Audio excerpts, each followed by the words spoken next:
KP online classes में आपका हार्दिक स्वागत है।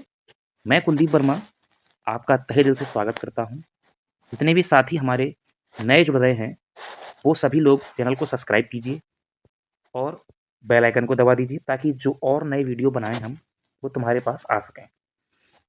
पिछले 2 वीडियो में हमने वर्णमाला की बात की थी और उनके कुछ प्रश्नों को लिया था। और जिन लोगों ने हमारे चैनल को अभी तक सब्सक्राइब नहीं किया है, वो सब्सक्राइब कीजिएगा। और आज का वीडियो रहेगा आपका विराम चिन्ह का। विराम चिन्ह विस्तृत तरीके से हम समझेंगे ताकि किसी भी एग्जाम में अगर विराम चिन्ह से कोई प्रश्न आए तो वो आपका सही ही होके जाए। चलते हैं, लेकिन इससे पहले जितने लोग भी हमारे इस वीडियो को देखें उन सभी से ये गुजारिश है कि हमारे इस चैनल को लाइक कीजिएगा, इस वीडियो को लाइक कीजिएगा, लोगों तक शेयर कीजिएगा और ज़्यादा से ज़्यादा लोगों तक शेयर कीजिएगा ताकि हमें आपका सपोर्ट मिल सके और हम और ऐसे ही वीडियो ला सकें आपके सामने। यूट्यूब पर ये क्लास पूरी फ्री चलेगी और जितने भी बच्चे जुड़ रहे हैं उन सभी को बता दें कि हिंदी की क्लास पूरी समाप्त होगी। चलते हैं आगे की तरफ। परिभाषा, विराम चिन्ह की परिभाषा की बात कर लेते हैं। सबसे पहले विराम की बात कर लेते हैं। विराम क्या है? तो विराम शब्द का शाब्दिक अर्थ होता है ठहराव या रुकना। ठहराव या रुकना, इसका शाब्दिक अर्थ होता है ठहराव या रुकना। अर्थात लिखते या पढ़ते समय जब हमें ठहराव के लिए जिस चिन्ह की आवश्यकता होती है उसे हम विराम चिन्ह कहते हैं। विराम चिन्हों की संख्या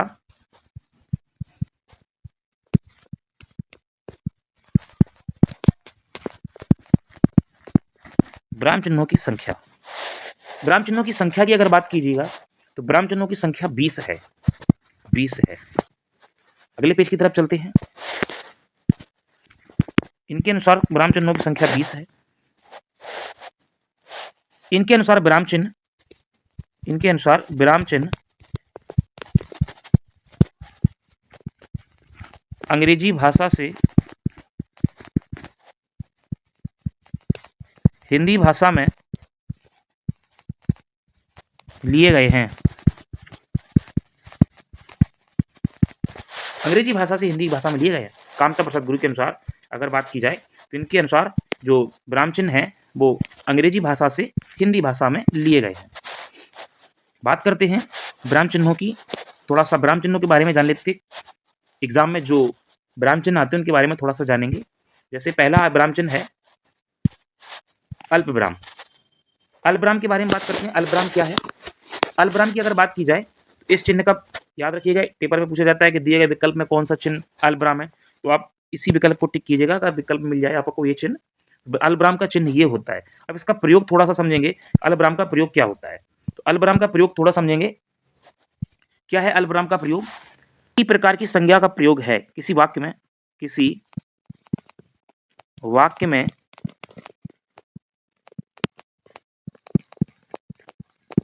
एक ही प्रकार की संज्ञा का प्रयोग है तो उसके बीच अल्पविराम चिन्ह का प्रयोग होगा। इसकी जगह उनके कर लो, तो उनके बीच अल्पविराम चिन्ह का प्रयोग होगा।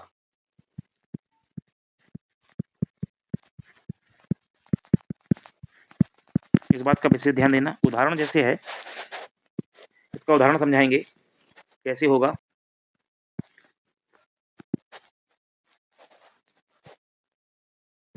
उदाहरण की तरफ चलेंगे, जैसे कि श्याम, मोहन, सोहन मित्र हैं।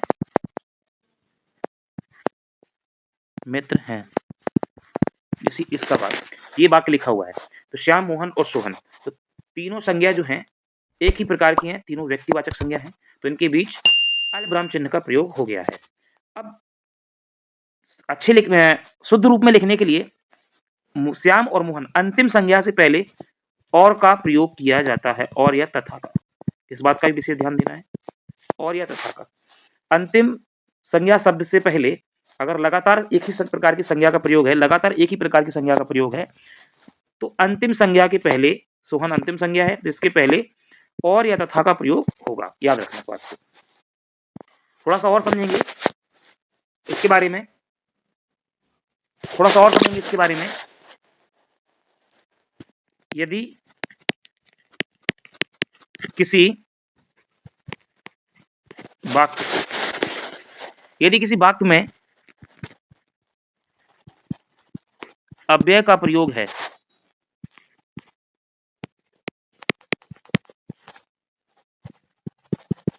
तो अव्यय के बाद अल्प विराम चिन्ह का प्रयोग होगा, बीच अल्प विराम चिन्ह का प्रयोग होगा।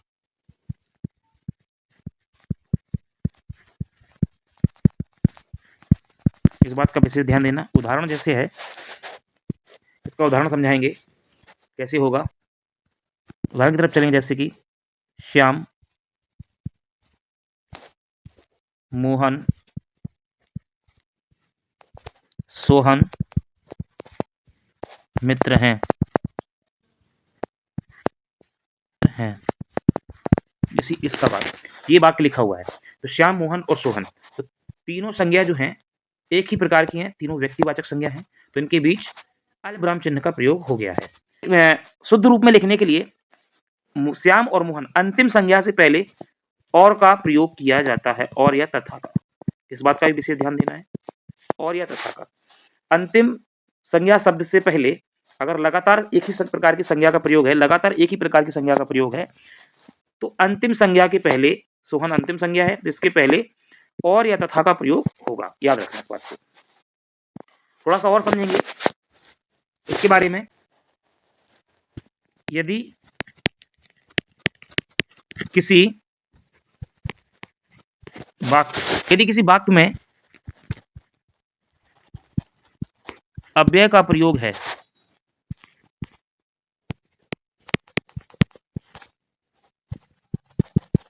तो अव्यय के बाद अल्प विराम चिन्ह का प्रयोग होगा।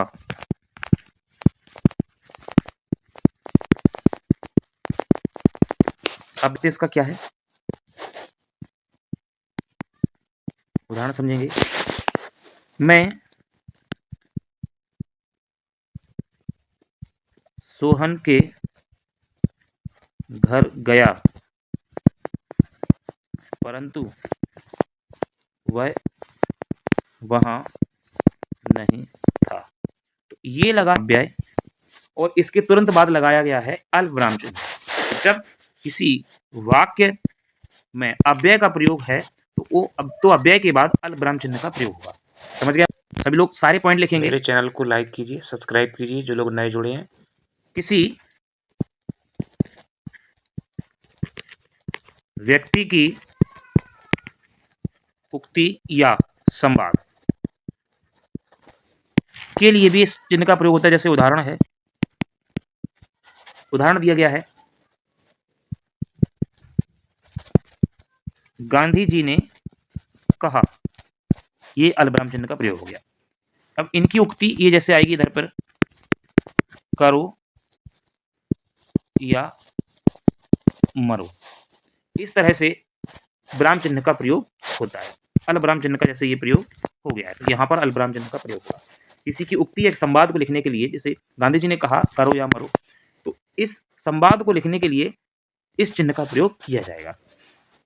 आगे की तरफ चलते हैं। जैसे दिया गया है उपविराम चिन्ह। उपविराम चिन्ह के बारे में थोड़ी सी बात कर लेते हैं। क्या है उपविराम चिन्ह? किसी कथन को अलग से दिखाने के लिए इस चिन्ह का प्रयोग होता है।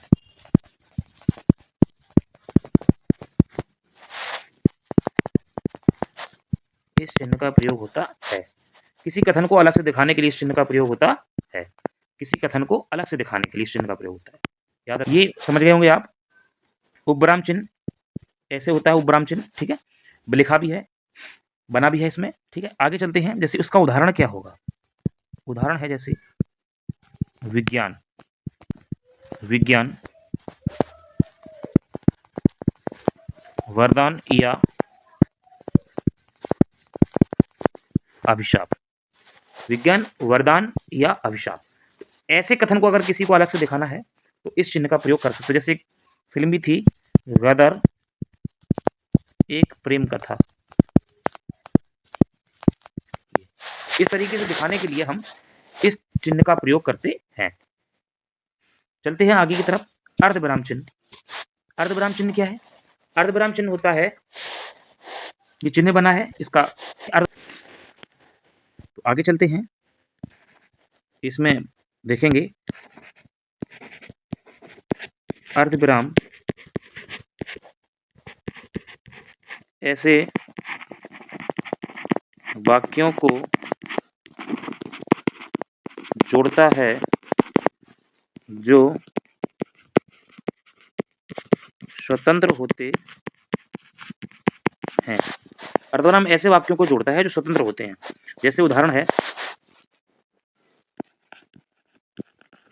यह जूता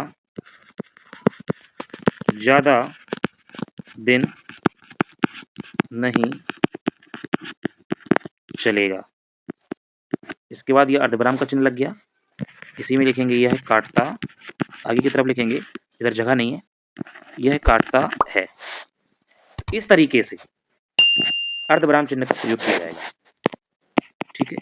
दूसरा उदाहरण लेते हैं, एक और उदाहरण है, कल रविवार है, यह अर्धविराम का चिन्ह लग गया। छुट्टी का दिन है, घूमने चलेंगे, घूमने चलेंगे। जैसे ये बात, कल रविवार है, छुट्टी का दिन है, घूमने चलेंगे। तो यहाँ ये उपवाक्य लगे हैं, इनके साथ स्वतंत्र वाक्य है ये, इनके साथ हमने अर्धविराम चिन्ह का प्रयोग किया है। आगे की तरफ चलते हैं, पूर्ण विराम चिन्ह, यह वाक्य की समाप्ति सूचक चिन्ह है। समाप्ति सूचक चिन्ह है। जैसे राधा घर जाती है, वाक्य का समाप्ति सूचक, यहाँ पर समाप्ति सूचक चिन्ह अंत में लग जाएगा। प्रश्न सूचक चिन्ह, प्रश्न सूचक चिन्ह दिख रहा है आपको, इस तरह का प्रश्न सूचक चिन्ह होता है। क्या आपने अपना कार्य पूरा कर लिया है, और अंत में ये चिन्ह लग जाएगा। तो इसे कहते हैं प्रश्न, जो वाक्य में प्रश्न पूछने का कार्य करे, जो वाक्य में प्रश्न पूछने का कार्य करे। याद रखना, जो वाक्य में प्रश्न पूछने का कार्य करे उसे प्रश्न सूचक चिन्ह कहते हैं या प्रश्नवाचक चिन्ह कहते हैं। नोट कर लेना सभी लोग। आगे की तरफ चलते हैं, विस्मय सूचक चिन्ह। अब विस्मय सूचक चिन्ह के बारे में थोड़ा सा पढ़ेंगे। मनोविकार आदि को ध्यान से लिखते चलेंगे। मनोविकार आदि को प्रदर्शित करने के लिए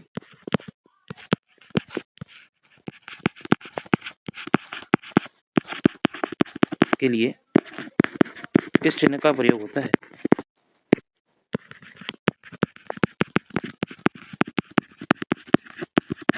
मनोविकार आदि के लिए इस चिन्ह का प्रयोग होता है। ध्यान देना इस बात को। जैसे हर्ष, शोक, विषाद लिख रहे हैं, मनोविकार यहां पर लिख देते हैं हम। हर्ष, शोक, विकार, विस्मय, इनको प्रदर्शित करने के लिए इस चिन्ह का प्रयोग किया जाता है। जैसे उदाहरण है, उदाहरण लिखा है, जैसे अरे तुम आ गए। यहाँ पर ये जो चिन्ह लगा है, ये विस्मय सूचक चिन्ह लगा है। तो जब हम अपने मनोविकार, हर्ष आदि शोक को प्रदर्शित करते हैं तो चिन्ह का प्रयोग किया जाता है। कभी-कभी वाक्य के अंत में भी प्रयोग किया जाता है। ठीक है, आगे की तरफ चलते हैं। तो ये विस्मय सूचक चिन्ह था। चलते हैं, इसको थोड़ा सा रेज कर देते हैं, सबने नोट कर लिया होगा। चलते हैं, बात करते हैं योजक चिन्ह की। क्या है योजक चिन्ह? बहुत ज्यादा पेपर में पूछे जाने वाला चिन्ह है ये, इस पर विशेष ध्यान देना है आप सभी लोगों को। क्या होता है योजक चिन्ह? यह सामासिक चिन्ह भी कहलाता है।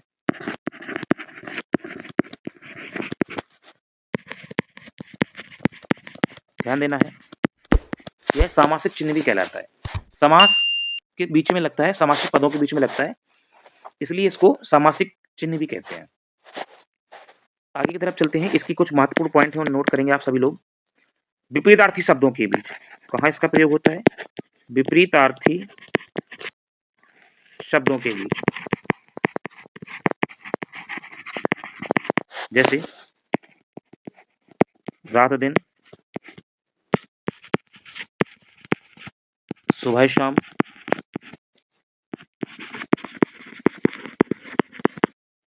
अच्छा बुरा, ऐसे शब्दों के बीच हम इसका प्रयोग करते हैं। अगला समझेंगे, समानार्थी शब्दों के बीच,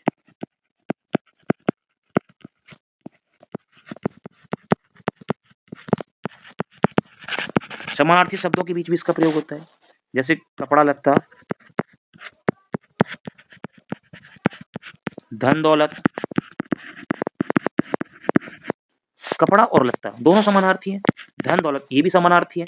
तो ऐसे शब्दों के बीच में हम इसका प्रयोग करते हैं। आगे की तरफ चलते हैं, इसी में संज्ञा की द्रुक्ति के साथ, संज्ञा की द्रुक्ति, संज्ञा की द्रुक्ति होती है जैसे दिन दिन, रात रात, घर घर। सुना भी होगा घर घर मटियाले चूल्हे, तो उनके बीच में चिन्ह का प्रयोग किया जाता है। रोम रोम, रोम रोम, सुना होगा रोम रोम में बसने वाले राम। तो ऐसे शब्दों के बीच में जो द्विरुक्ति करती है संज्ञा की, उन शब्दों के बीच में इस चिन्ह का प्रयोग होता है। आगे पढ़ते हैं, निरर्थक और सार्थक शब्दों के बीच में। अगला पॉइंट है सार्थक व निरर्थक शब्दों के बीच। ठीक है, सार्थक और निरर्थक जैसे डंडा बंडा, के बीच में भी हम इसका प्रयोग करते हैं। बड़े ध्यान से पढ़ना है, ऐसे शब्दों के बीच में इसका प्रयोग करते हैं। आगे चल, दो संयुक्त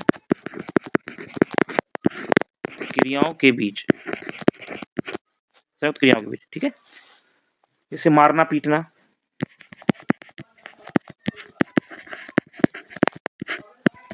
आना जाना। ठीक है, खाना पीना जैसे होता है, खाना पीना। तो ऐसी क्रियाओं के बीच भी हम इसका प्रयोग करते हैं। त्रुटि विराम चिन्ह, थोड़ा सा इसके बारे में पढ़ेंगे। त्रुटि विराम चिन्ह क्या होता है? इसके नाम बहुत आते हैं त्रुटि विराम चिन्ह के। इसे हंस पद भी कहते हैं, नाम जरूर लिखेंगे। हंस पद कहते हैं, इसे विस्मरण चिन्ह कहते हैं, विस्मरण चिन्ह कहते हैं। इसी को काक पद भी कहते हैं, या काग पद, काक पद या इसको काग पद कहते हैं, काग पद कहते हैं। ठीक है, काक पद या काग पद कहते हैं, नोट करते रहना सभी लोग। इसका प्रयोग क्या है, जैसे प्रयोग किस तरह से होता है इसका प्रयोग, जैसे उदाहरण है, मैं कल प्रयागराज जाऊंगा। ठीक है, मैं कल प्रयागराज जाऊंगा, जैसे मैं लिखा।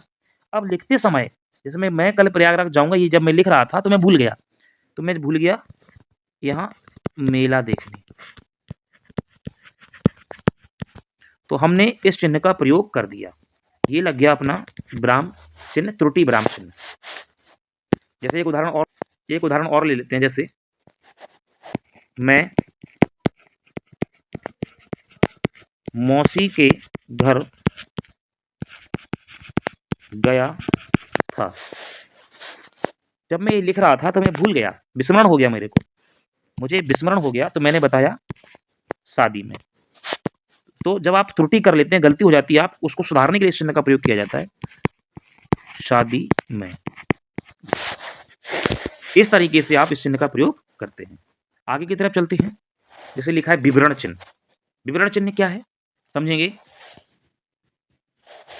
विवरण चिन्ह होता है निर्देश देने के लिए, निर्देश आदि का विवरण करने के लिए।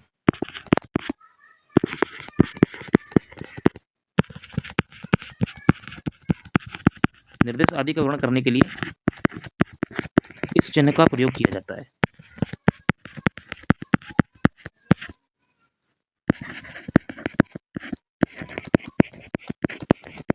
ठीक है, जैसे उदाहरण प्रस्तुत करते हैं इसके लिए।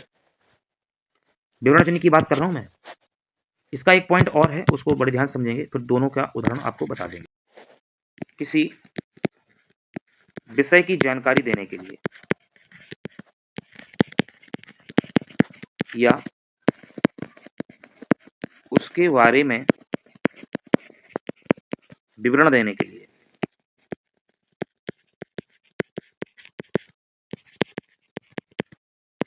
इस चिन्ह का प्रयोग होता है। ठीक है, ध्यान से, बड़े ही ध्यान से इस चीज को पढ़ते रहना है आप लोगों को। संज्ञा के 5 भेद होते हैं।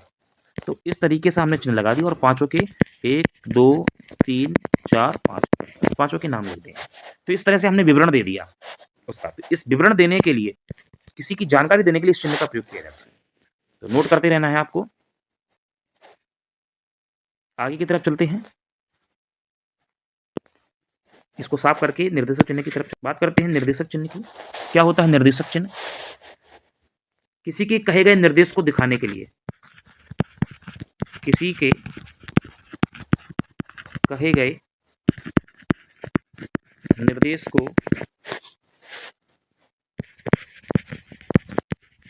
प्रदर्शित करने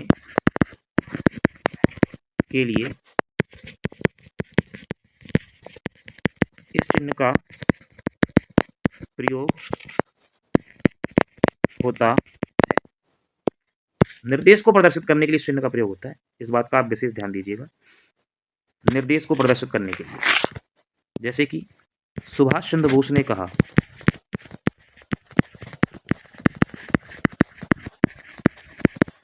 डैश लगा दिया, निर्देशक चिन्ह लगा दिया और उनके बारे में आप लिख देते, तुम मुझे खून दो, मैं तुम्हें आज़ादी दूंगा।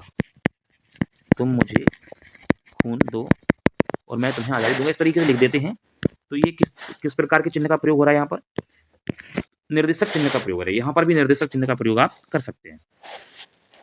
आगे की तरफ चलते हैं। उद्धरण चिन्ह की बात करें तो उद्धरण चिन्ह 2 प्रकार के, नंबर 1 दोहरा और नंबर 2 गहरा उद्धरण। अब उद्धरण चिन्ह की सबसे पहले परिभाषा पढ़ लेते हैं। क्या है इसकी परिभाषा। किसी के कहे गए कथन को ज्यों का त्यों लिखने के लिए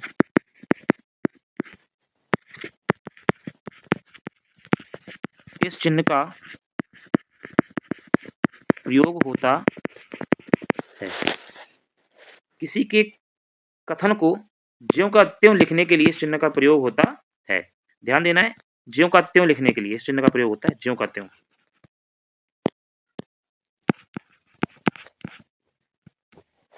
किसी के कथन को ज्यों का त्यों लिखने के लिए इस चिन्ह का प्रयोग किया जाता है।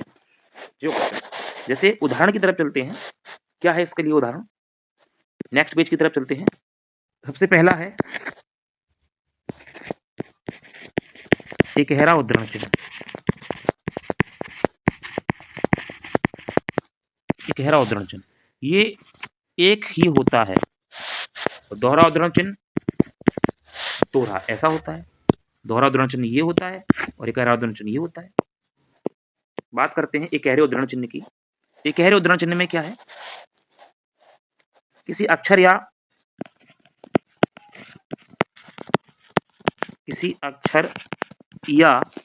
शब्द पर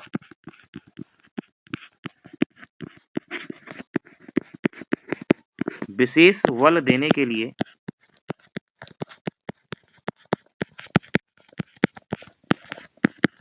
इस चिन्ह का प्रयोग किया जाता है।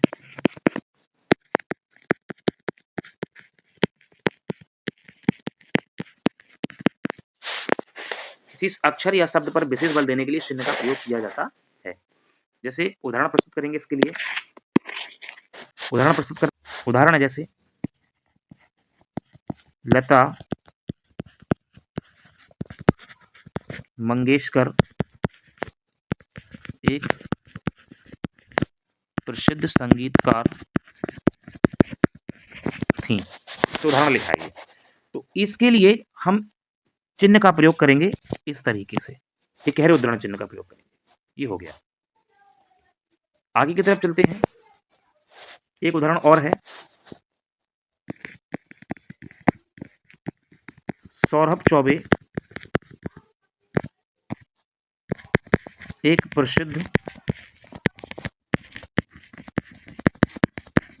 इतिहासकार हैं। इस तरीके से हम लिख सकते हैं, चिन्ह का प्रयोग कर सकते, ठीक है। अब बात करते हैं दोहरे उद्धरण चिन्ह की।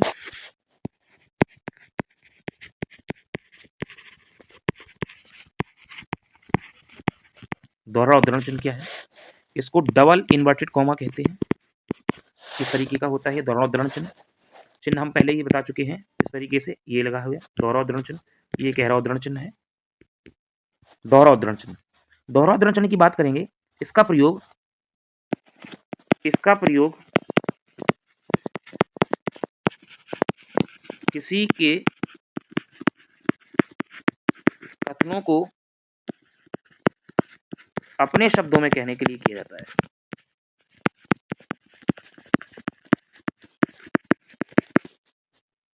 जाता है। जैसे थोड़ा सा कर लेते हैं इसको आगे।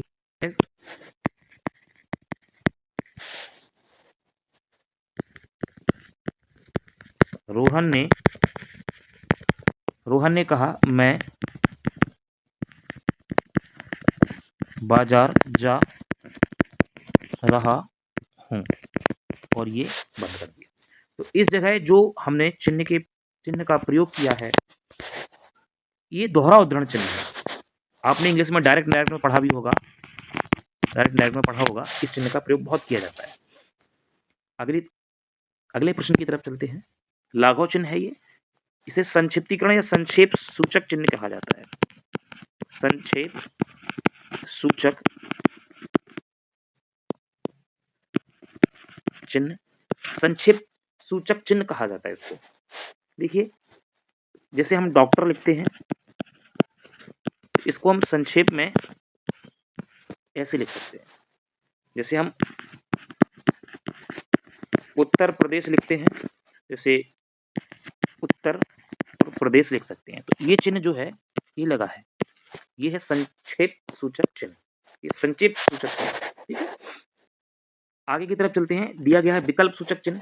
विकल्प सूचक चिन्ह जो होता है,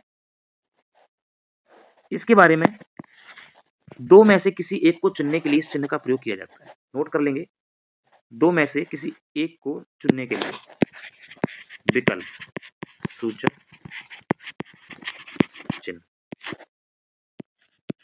दो में से एक को चुनने के लिए, दो या दो से अधिक, ठीक है, दो या दो से अधिक भी हो सकते हैं, चुनने के लिए इस चिन्ह का प्रयोग किया जाता है। अब आगे की तरफ चलते हैं। उदाहरण जैसे कि है, उदाहरण अभी लिया था हमने, जैसे इसी का ले लेते लाघव चिन्ह या संक्षेप सूचक चिन्ह। इस तरीके से हम ले लेते हैं, तो ये या का चिन्ह लग गया है। आगे प्रश्न की तरफ चलते हैं। करें तो कोष्ठक चिन्ह की अगर बात करें तो किसी पद, उपवाक आदि की विशेषता दिखाने के लिए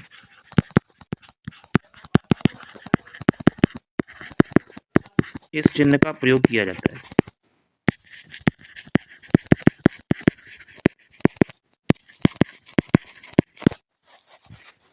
ध्यान देना है। उदाहरण प्रस्तुत करते हैं, जैसे लता मंगेशकर स्वर कोकिला एक प्रसिद्ध संगीतकार थी। तो स्वर कोकिला हमने उनकी विशेषता बताई है, तो किसी की विशेषता बताने के लिए हम कोष्ठक चिन्ह का प्रयोग करते हैं। पुनरुक्ति सूचक चिन्ह की अगर बात करें, जैसे जो ऊपर लिखा होता है उसी को अगर दोबारा से लिखना होता है तो इस चिन्ह का प्रयोग किया जाता है। क्या है पुनरुक्ति सूचक चिन्ह के बारे में थोड़ा सा देखेंगे। जैसे लिखा मैंने, रमेश आज कानपुर नहीं जा रहा है, तो फिर से हम रमेश को दर्शाने के लिए इस चिन्ह का प्रयोग कर सकते हैं। आज घर गया है, दोबारा से लिखने के लिए, दर्शाने के लिए इस चिन्ह का प्रयोग किया जाता है। आगे की बात करें समाप्ति सूचक चिन्ह। समाप्ति सूचक चिन्ह किसी ग्रंथ का अंतिम अध्याय होता है, अंतिम अध्याय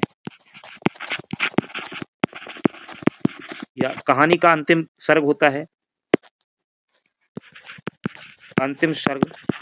इसके बाद हम इस चिन्ह का प्रयोग करते हैं। नोट कर लीजिएगा, इस चिन्ह को बना लीजिएगा। इस चिन्ह का प्रयोग करते हैं। कहीं कहीं आपको इस तरह का भी मिल सकता है, याद रखना। इस चिन्ह का हम प्रयोग करते हैं। तुल्यता सूचक चिन्ह क्या होता है? बराबर का चिन्ह तुल्यता सूचक चिन्ह होता है। इसका बहुत ही कम प्रयोग पेपर में आता है, ठीक है। सर्वाधिक इसका प्रयोग गणित में होता है, हिंदी में बहुत कम होता है। आगे की तरफ चलते हैं। दीर्घोच्चारण चिन्ह। किसी शब्द को अगर हमें बहुत ज्यादा बोलना है तो उसके लिए हम दीर्घोच्चारण चिन्ह का प्रयोग करते हैं।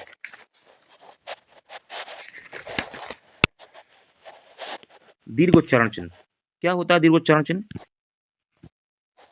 इसका प्रयोग छंद में किया जाता है। ध्यान रखना, छंद की मात्राएं गणना में किया जाता है। छंद की मात्रा गणना में किया जाता है, याद रखना। मात्रा गणना करते हैं तो इसका प्रयोग किया जाता है, लघु और दीर्घ। बात कर लेते हैं लोप चिन्ह की। अगर बात करें, लोप चिन्ह क्या है? रिक्त स्थान को लोप चिन्ह कहते हैं। जैसे कोई चीज छूट गई है, उसको दर्शाने के लिए हम इस चिन्ह का प्रयोग करते हैं। जैसे राजेश अपने घर रहा है, छोटे कक्षाओं में इनका प्रयोग होता है। राजेश अपने घर, अब यहाँ क्या फिल किया जाएगा? जा रहा है। इस चिन्ह का प्रयोग भी करते हैं, जैसे इस तरह से कर देते हैं, तो इस चिन्ह को इस तरह से प्रदर्शित किया जाता है, इसे लोप चिन्ह कहते हैं। तारक चिन्ह की बात करें, तारक चिन्ह क्या होता है? किसी विशेष शब्द पर बल दिया जाए, किसी विशेष शब्द पर बल दिया जाए।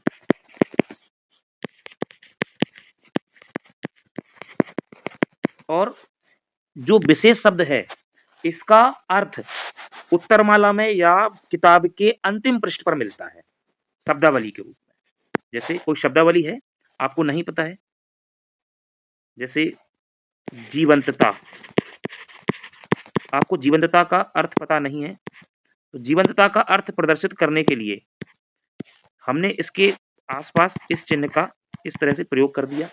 ये आपको अंतिम भाग में मिलेगा, किताब के अंतिम उत्तरमाला में या अंतिम पृष्ठ पर एक जगह जहां पर शब्दावली लिखी होगी वहां पर मिलेगा। इसका मतलब ये होता है।